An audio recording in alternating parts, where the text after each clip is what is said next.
ന്യൂസിലാൻഡിൽ ഭീകരാക്രമണത്തിൽ മരിച്ച കൊടുങ്ങല്ലൂർ സ്വദേശിനി അൻസി അലി ബാവയ്ക്ക് നാടിന്റെ അന്ത്യാഞ്ജലി. പുലർച്ചെ നെടുമ്പാശ്ശേരിയിൽ എത്തിച്ച മൃതദേഹം സ്വദേശമായ കൊടുങ്ങല്ലൂരിലേക്ക് കൊണ്ടുപോയി. പൊതുദർശനത്തിന് ശേഷം ചെയർമാൻ ജുമാ മസ്ജിദ് ഖബർസ്ഥാനിലായിരുന്നു സംസ്കാര ചടങ്ങുകൾ.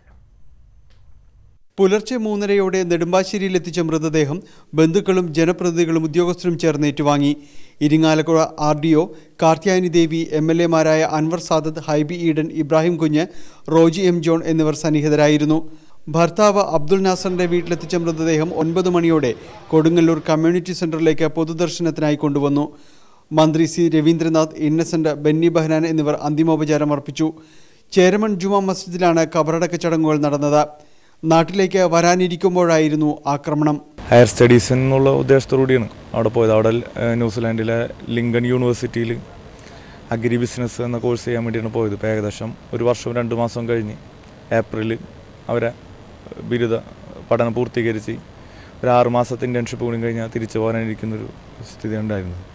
അൻസിക്കൊപ്പം ഉണ്ടായിരുന്ന ഭർത്താവ് അബ്ദുൽ നാസർ അത്ഭുതകരമായി രക്ഷപ്പെടുകയായിരുന്നു. ന്യൂസിലാൻഡിലെ കാർഷിക സർവകലാശാലയിൽ വിദ്യാർത്ഥിനിയായിരുന്നു അൻസി.